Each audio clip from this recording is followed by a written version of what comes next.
আগুনে ভস্মীভূত হয়ে ক্ষতিগ্রস্ত একাধিক দোকান।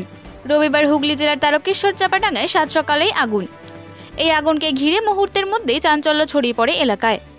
খবর পাওয়া মাত্রই তারকেশ্বর পুলিশ ও দমকল বিভাগের কর্মীরা ঘটনাস্থলে ছুটে আসেন।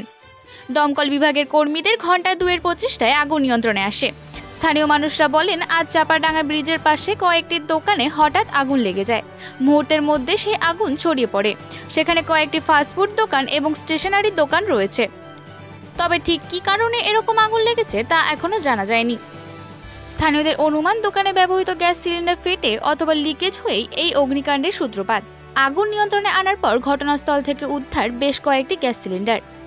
অগ্নিকাণ্ডের ঘটনায় 4টি দোকান সম্পূর্ণ ভস্মীভূত, বাকি দোকানগুলির আংশিক ক্ষতি হয়েছে। সামনেই বাঙালিদের সবথেকে বড় উৎসব দুর্গা উৎসব, আর এই উৎসবের আগেই এই মর্মান্তিক ঘটনায় কান্নায় ভেঙে পড়েন আগুনে ভস্মীভূত হয়ে ক্ষতিগ্রস্ত ছোটখাটো ব্যবসায়ীরা। তাদের দাবি, পুজোর বাজার পেতে ধার দেনা করে আমরা দোকান সাজিয়েছিলাম। মুহূর্তের এই ঘটনায় আমরা সর্বশান্ত। তবে কী কারণে এই ঘটনা? গ্যাস সিলিন্ডার লিক হয়ে, নাকি এর পিছনে রয়েছে অন্য কোনো কারণ? তদন্তে তারকেশ্বর থানার পুলিশ।